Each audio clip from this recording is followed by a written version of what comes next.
I would do them a disservice to introduce them. So what I'd like to do is to give them each 5 minutes to just introduce themselves, talk a little bit about their organization and their work. And again, you have about 5 minutes. Our timekeeper, Callie, will just, make sure that she'll let you know if you're going over your time. And then we have some questions for you. And then like the previous panel, we will also have some questions that you can ask the panelists once we have the first part of the Q&A. All good? All right, hang in there, everyone. I got one first? Yes. Will this work? Wakanda.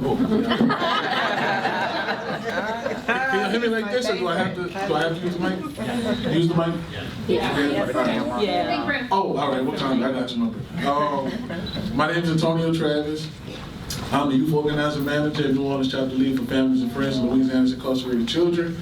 I'm also the founder of Black Men Rising Movement, and I'm also part of the National Dignity Schools campaign. FLIC is a multi-generational organizing organization. We've been around for 20 plus years. I grew up in the organization. We shut down one of the worst youth prisons in the country, Tallulah, back in 2003. And we passed legislation that showed that if you move money from prisons and put it in the community, right, we're a little bit more proactive with young people and families, that we can really reduce crime. However, when we got that legislation passed, it wasn't implemented. So I learned that you can get a law passed and it not be implemented. I grew up in an organization. I came in the organization by going through what we call a non-functioning charter school that was big on zero tolerance policies and respectability politics. It was an all-boys charter school, all black young men, suits and ties, metal detectors, the whole shebang bang. Long story short, socially promoted for 4 years to meet the quota for the graduation rates, flunked out of college because I wasn't ready for it on no level, socially, intellectually, no level. I was not prepared. Came back home, didn't have a job. I'm black, on my mom's sofa. I said, wait, FLIC, because I knew the organization when I was in high school, volunteered and just kind of worked my way up, and then started a program to help deal with social and emotional learning for young black men, because we didn't have it in high school. We had one counselor that had like 200 kids. So, yeah, that's a part of my story. I won't filibuster it, so I'll pass it.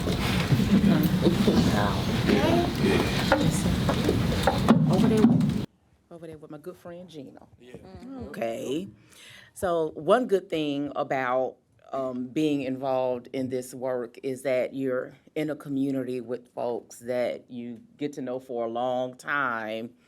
The bad thing is that we work on this stuff that we just never seem to solve because we're still working on the same issues that we've been working on for years and years and years. Like he said, when he was in school, now he's an adult and still working on these same issues when he was in school. So anyway, my name is Nashawn Lambright Haynes, and I'm executive director of an organization called One Voice. And we are almost 20 years old, and we started in aftermath of Hurricane Katrina. And we are a policy advocacy and leadership development organization, and our education work centers on full funding for public schools and derailing the school-to-prison pipeline. And we've been working on, this issue since our inception. And one of our biggest campaigns was called Better Schools, Better Jobs in 2011, where we led a ballot initiative in the state of Mississippi around full funding for public schools. Hello, everybody. Can y'all hear me? Is this thing on? All right. Oh, okay. You just press it. Thank you for inviting us. It's very true what she just said, is that, those of us who've been doing this work for a long time, we are really family because we see each other everywhere. And I feel like that's a good thing because I think it helps to propel us through the work. My name is Ruth Idakula. I am a Dignity in Schools Campaign National Program Director. Dignity in Schools campaign is a national coalition of mostly grassroots organizations around the country that do work around the school-to-prison pipeline. It's been around for about 17 years. Flick was actually one of the original organizations of the coalition. And actually, I was a part-time person at Flick at the time, yeah. We are mostly, we have maybe around 100 organizations around the country. And they are kind of split up into different categories. We have base building, we have policy and research, and we have education and advocacy. So that is kind of like the spectrum of work that our organizations do. What else do I want to say? Mostly our work is around,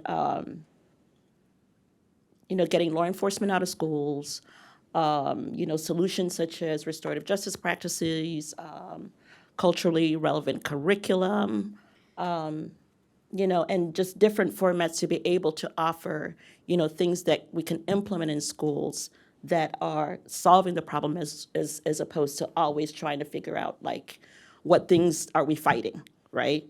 To try and build something in schools that our children are able to, have to be able to thrive. So that's just a little bit about the Dignity in Schools campaign. Thank you. And feel free to, whoever would like to respond to this question. Since the pandemic, what are some of the challenges that you continue to see facing students, families, and schools? Go ahead. I'm sure all of us will chime in there. One of the things that we talked about at our table earlier was that the pandemic highlighted issues that we already had. And so, when this issue of recovery and the aftermath of the pandemic comes up for us, we always have to highlight the fact that many of the families that we deal with were already in crisis before the pandemic. And so, the pandemic just kind of highlighted a lot of those issues that they were already facing and just made them worse. And so in the aftermath, we were hoping that with extra funds and extra time to recover and plan, that we could make them better. But unfortunately, we haven't gone in that direction, especially looking at the chart that was put up earlier about where the resources went for the ESSER spending, materials, curriculum, those sort of things. We saw early on that, kids did not get access to books and iPads to take home for, at-home learning. Most families did not have access to the internet, and so that was a problem. Day one. Something like food and nutrition didn't even make the list. We learned that early on as a community organization. Most of our school districts did not provide meals to families. Well, they provided meals at schools where families had to come once a day to pick the meals up. And so for our families who did not have transportation, who relied on that school bus to, pick up the child every day, they had no way to go and get that meal. And that issue, coupled with the fact that during that time, benefits were an issue. So families were having problems receiving their SNAP and TANF benefits. And so food insecurity was a real problem during that time for poor families. And I don't think most people understand how problematic that was for families who were already struggling to then be put into a deeper hole during that time. So when, we finally started receiving a little relief, it was comforting. But what you're really looking at are families that are just climbing out of holes at this point. So the money that they were receiving for those weekly benefits, the ones who actually qualify for TANF, that was really just playing catch up at that point.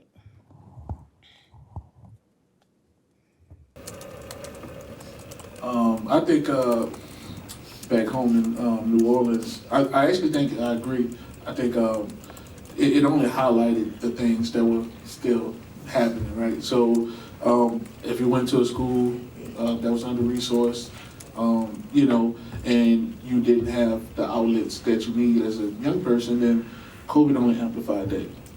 And so we had young people, especially during COVID, being suspended and expelled because of what's happening in the background of the Zoom camera. So when we talk about families, in my in my line of work, I deal with more families who are who live in poverty and stuff like that. So we're talking about families who live together, cost of living high, so a lot of families live together. And so you may see grandma or somebody, and the teachers are saying, we need you to be in the area without nothing in the background so you don't be distracted, and we need you to sit on this camera. And again, how realistic is that, right? But it's no different than sitting a kid in the classroom for 8 hours and then only give them 15 minutes of recess. And so that only just highlighted the things that we're already dealing with. The families need resources, the schools need resources, the students need resources, right? Because inside of the schools, what I noticed was I worked inside the schools. I was a dean of students, so I was over disciplined, right, post-COVID and a little bit during. And what I noticed was the social emotional piece is super big.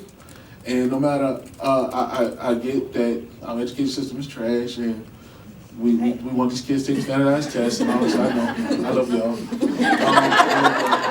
But I'm just saying, so it's hard. I used to get in trouble for pulling kids out of class and building informal time, which is a scientific study that shows, if you actually just sit down and just check in, it helps. It goes a long way. And I used to sit down with kids who had cut marks on their legs. So I had an idea of what was happening with them, right? But these kids are going through so much stuff, and we have these expectations on them. And again, depending on the school and the resources, we dehumanize the kids and walk them through metal detectors. And post-COVID showed that, kids had a little bit more freedom kinda, right? With the hybrid learning, schools start shortening weeks. So kids didn't have to go to school 5 days a week and sit in class for 8 hours. You went to school 3 days a week.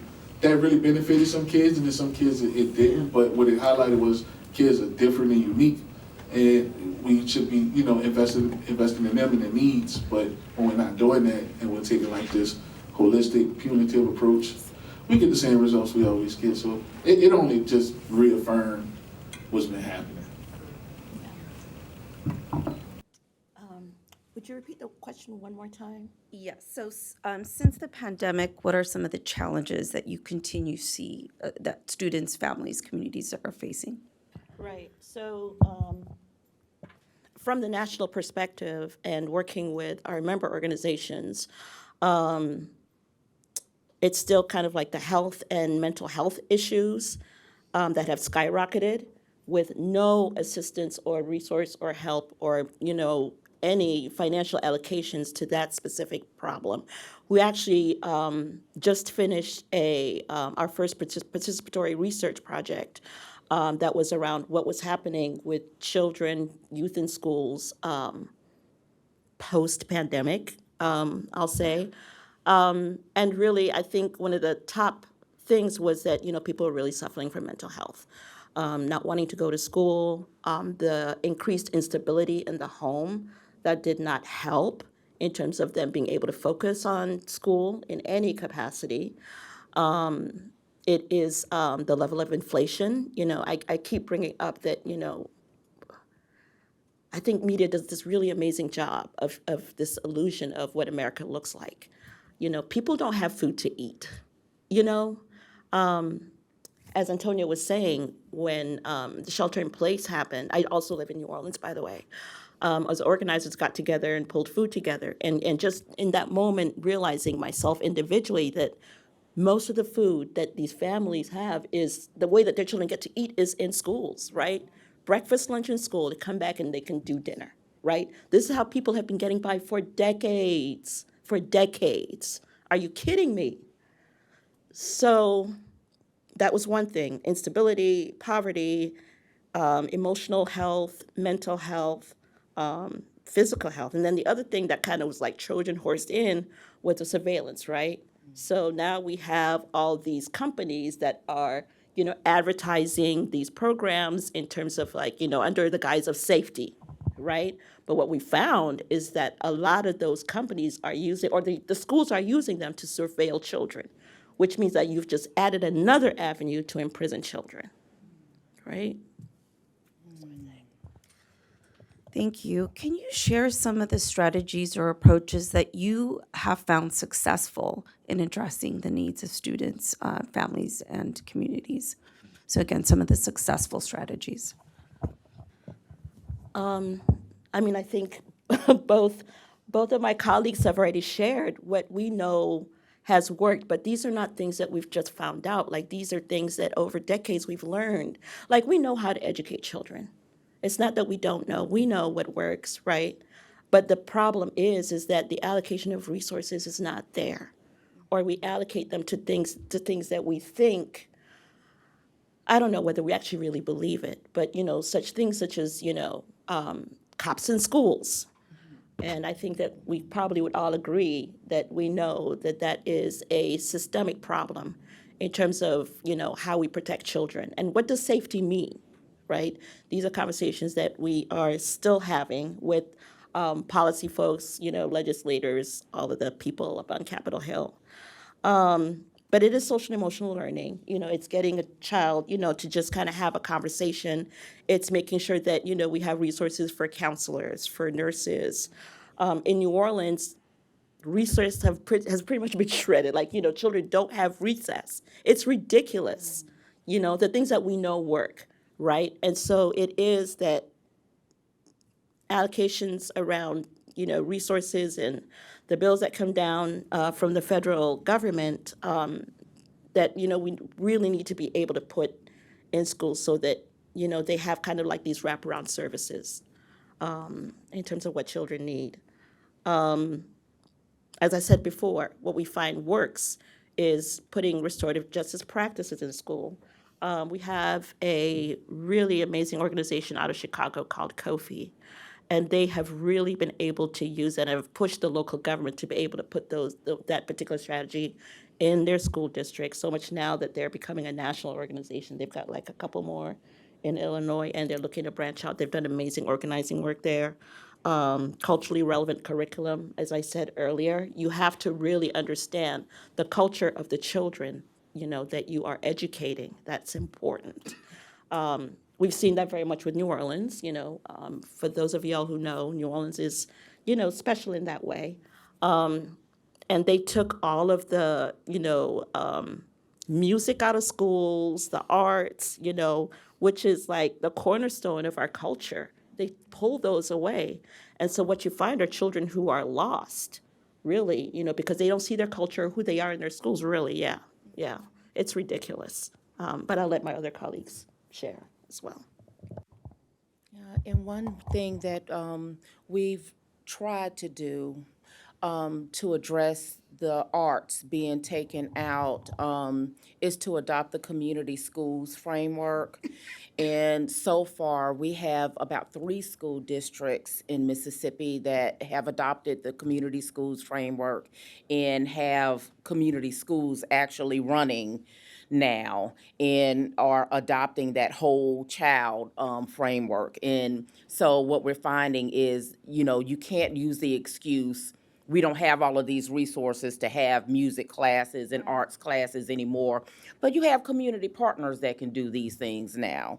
So if you do your community mapping, you have these resources out in the community already. Bring them into the school and stop closing and locking down your school to the community. Open it up and let these resources come in and be a benefit to the students and the entire family.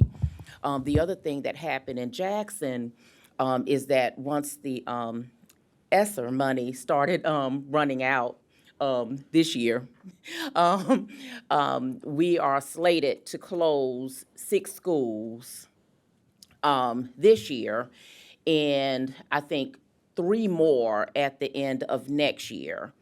And so, as an advocacy community, we started coming together, and instead of our usual, protest in the school district, which is what we would usually do, and say, don't close down these schools, we need them in the community. We started coming up with community plans to repurpose these schools.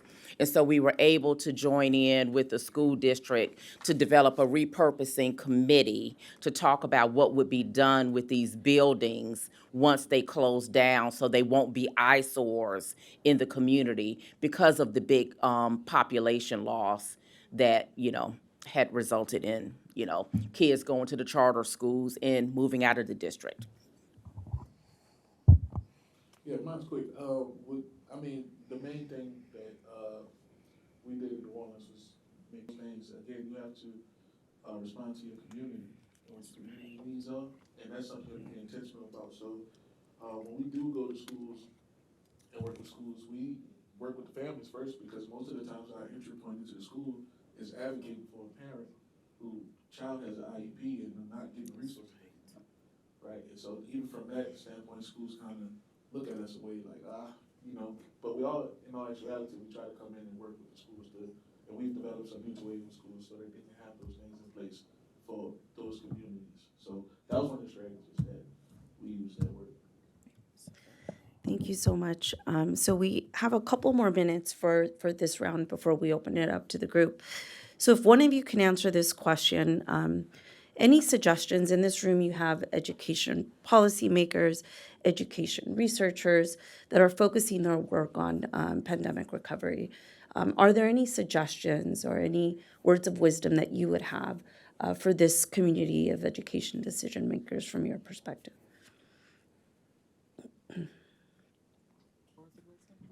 I love y'all. Me too. Words of wisdom. No, go ahead. Oh, I know, we can both, really quickly. Okay. Yeah, go ahead. I just in just listening to the panel before, which I thoroughly enjoyed, and I got some really good notes about stuff that I definitely need to ask about when I go home. Definitely integrating community into some of the research that's happening, and I know that that's happening in a lot of the field studies that you're doing.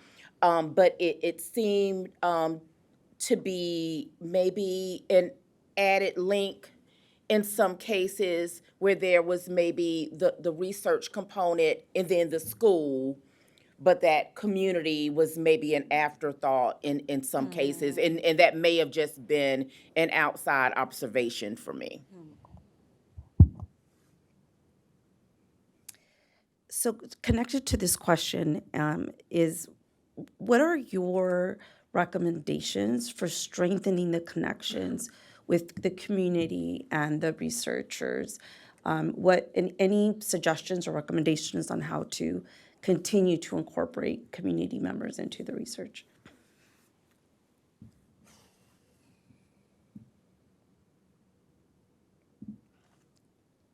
I will say that that's a difficult thing.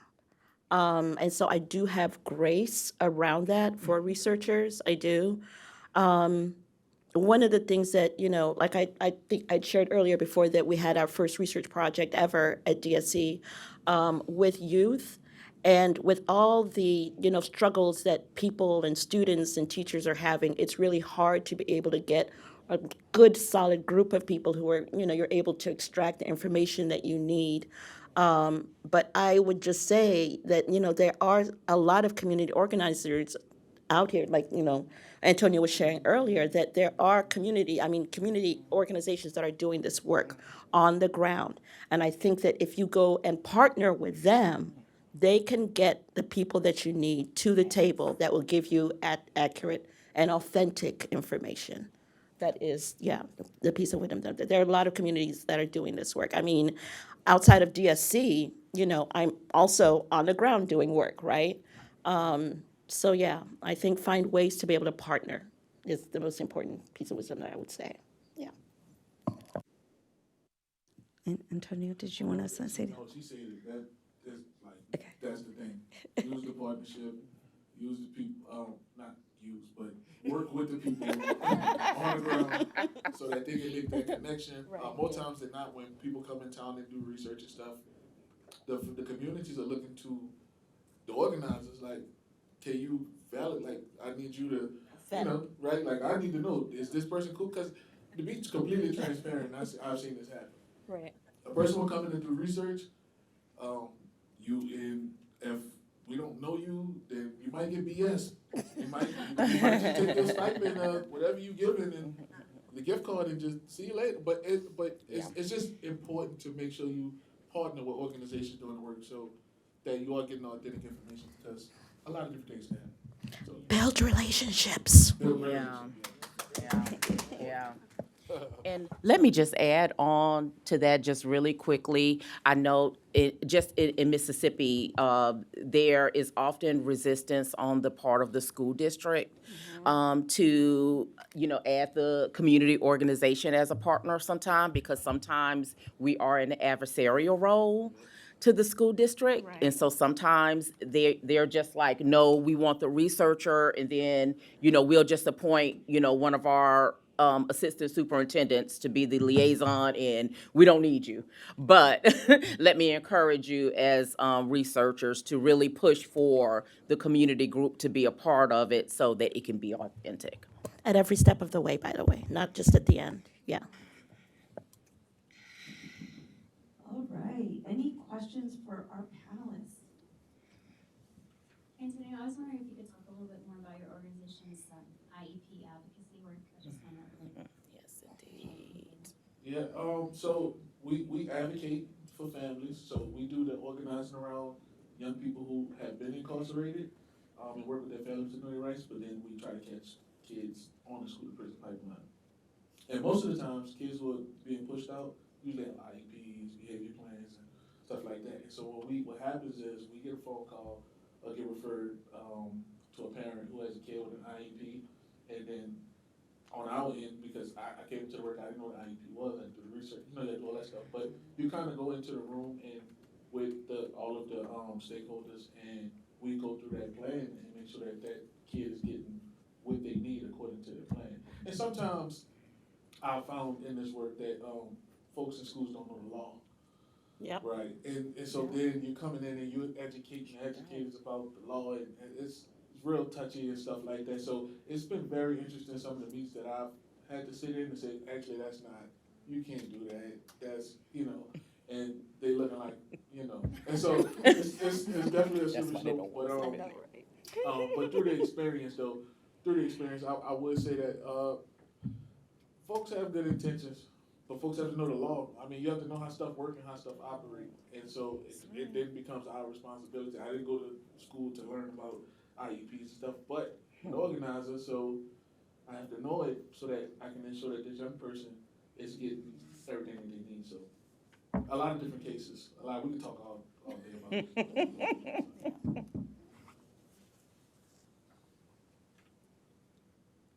Questions? Got somebody over there. I just had a quick question. You said something about surveillance tools being used. Yeah. What are these? I didn't know what you were talking about.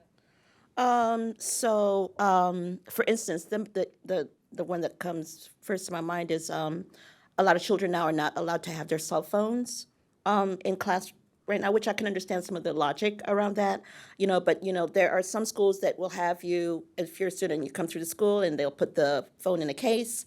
But then, there's some schools also where they'll put something on the phone where it tracks the child as they're moving through the school. I wish I had, the pieces of research that I looked up, to be able to share that, but just look it up. There's also cameras, which also have facial recognition capabilities as well, so that is also a form of tracking. Cameras in the bathroom. Yeah, there you go, yeah. Speak up to that, by the way, yeah. Oh, no, I was just saying the cameras in the bathroom now, violation of privacy. Yeah. Yeah, And they have tracking badges as well, where the child actually has to have that on their person as they move through the schools. Yeah, this is happening. One of the researchers that we did the participate. No, there was another one. There's a COVID and technology that we did a couple of years ago, where we wanted to see how new technology in schools was being used. And one of the things that we came up with is that it's being used as surveillance. Yeah. So now instead of like law enforcement, now you have technology. This one over here, that one over there too.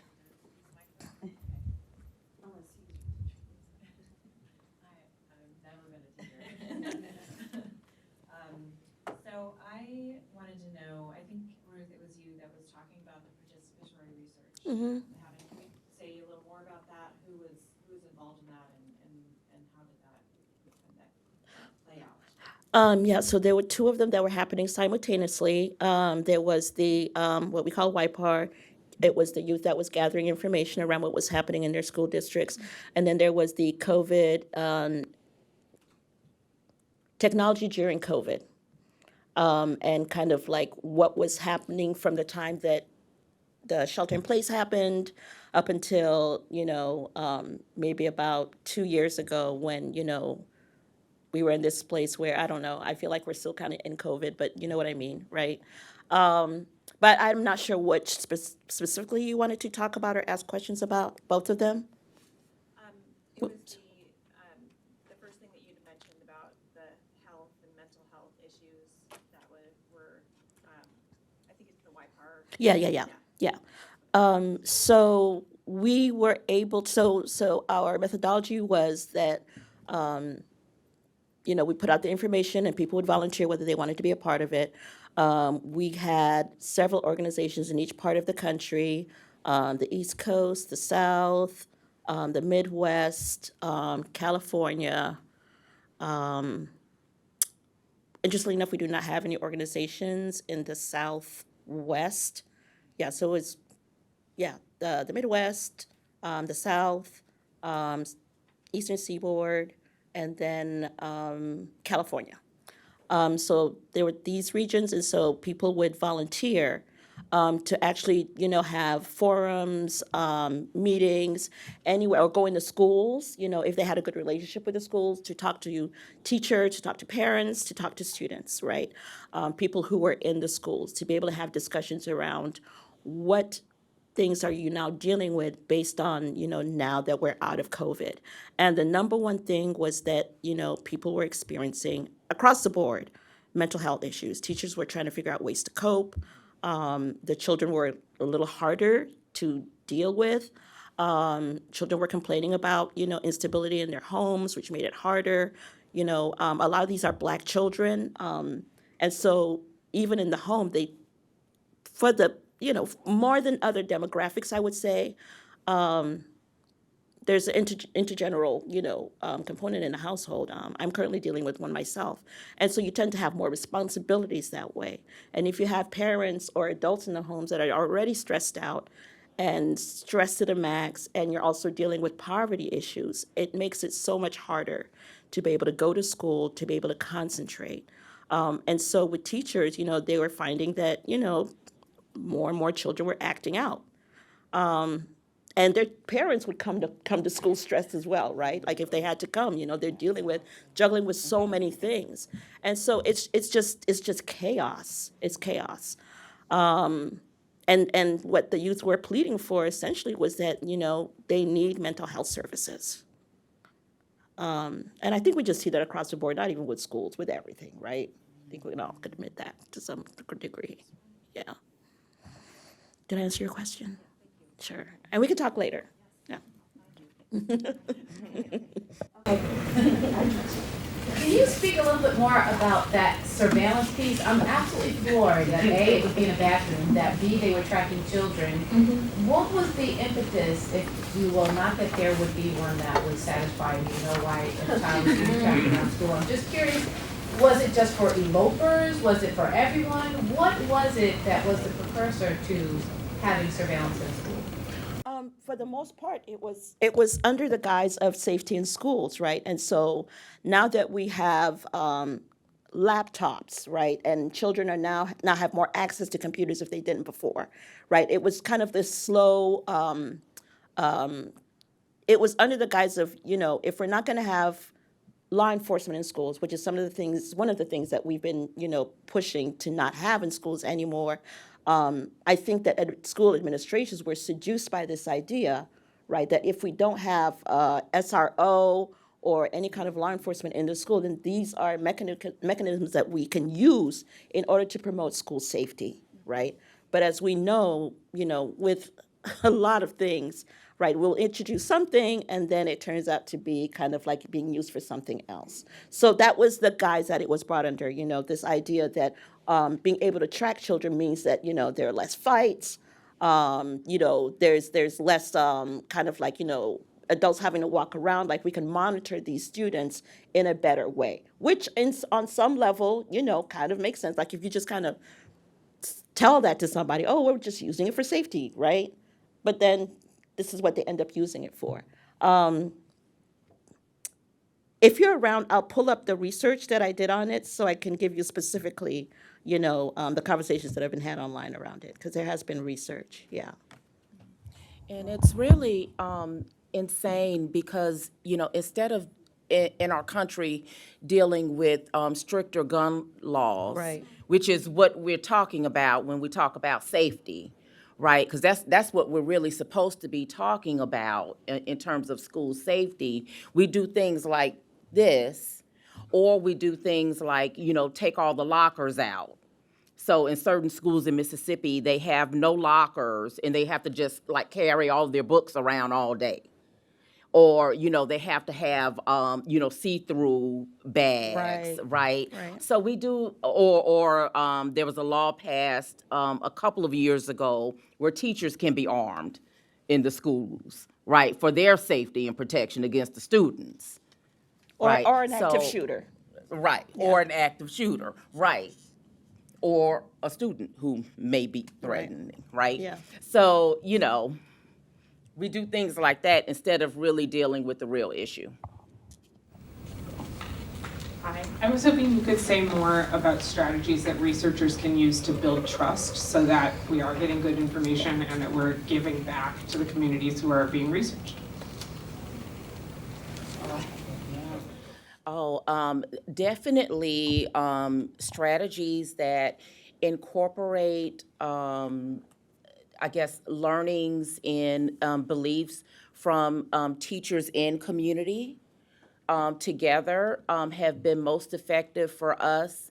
It bridges that gap for us because we're always seen as the outside agitator or the one who's always going to be against the school, when really, when we do really effective research, we see that we have more in common than we don't. We both want, good results. We both want safe learning environments. So if we can just really have research that talks about how much we have in common as parents, students, and teachers, administrators, that really, really helps us get to what we all want, and that's successful outcomes.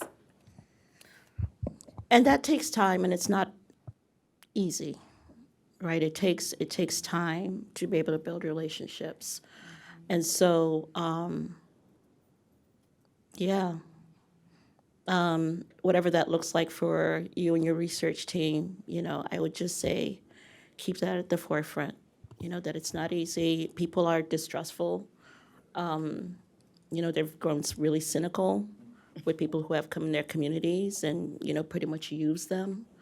And they leave their communities still devastated, So I just want you all to keep that in mind as you do your work, yeah. What would be an action that researchers could do that would build trust for your organization or any of your organizations? So you just mentioned that we come in, we do the research, and this happens a lot, right? And then it's like, oh, you got your paper, you got your nice little things, and the community still looks the same. So does it look like helping the organization implement things? Does it look like providing more volunteers work? What does it actually look like to rebuild the trust? What's your name? My name? Yes, ma'am. Jeray Capers, Georgia State. I won't butcher your name. Can I just? Jeray. Jeray. The key thing in all of this is you coming in and we get to know Jeray. We know your title, but we need to get to know you. That's where the trust is built. That's where the relationship is built. And so getting to know you is super key in your intent, right? Those two things carry a long way. And so I think once we have that, then it's easier to vouch, right? Because again, the families are not going to come out and do anything unless you vouch for them. They need to know, all right, you didn't err, Antonio, you told me X, you know. And so I need to know, is this person legit? And then that, you'll have to take that point on, right? And then showing, I'm here to do a job, but I'm human, I'm me, blah, blah, blah. It just looks different depending on the culture of the city. Like New Orleans, we're very welcoming people. We love to talk. So if you're like non-approachable and you only want to just sit down and ask me questions, that might turn me out. I don't want to talk to you today. So it's really being intentional about knowing the culture that you're walking into and the people that you're surveying. All of that are like big indicators for the folks that, okay, nah, she cool. Like, I want to answer your question and I want to shoot a documentary now. Like, you know, it's just been on you. Yeah. And word of mouth goes a long way Yeah. also, right? Particularly in a town it's New Orleans is so connected, so I forget like it's a major city sometimes, because yeah, it's like that. I would also add, there's a story that a white lady that I used to work with had shared with me. She was doing some organizing in New Orleans, and she was sent out to go talk to people in this particular neighborhood. And so she showed up to, she knocked on somebody's door, and it was an older lady, and the older lady, after they introduced themselves, said, oh, well, let me go get some lemonade, right? Or sweet tea, maybe. And came back out, and she said, I was sitting on that porch with that woman for an hour. And her boss, when she later went back to complain about it, and this is a true story, she said, well, that's when the organizing happens. Right, that's the start, right? The cornerstone of all of this is building relationships. We got to get to know each other. We got to be able to trust each other, right? You had a question. Oh, and I just wanted to add something real quick to what both of you were saying. You mentioned the participatory research also. That leaves something with the community. I think we don't value that enough. I think when you come to communities and you really involve them in the research that you're doing, and you also leave a tool and a skill there that they can also implement themselves. And so it's not just this team coming in and you do your report and you take it out. You leave something that's useful to them that then they can then implement themselves as well. Good catch. Yes, ma'am. You had a question? Okay. All right, so we're at time. Please join me in thanking our community panel for joining us today. It's good to see you. And Kylie will come up and just give us close us out for the afternoon. Congratulations for making it through this afternoon. I appreciate it.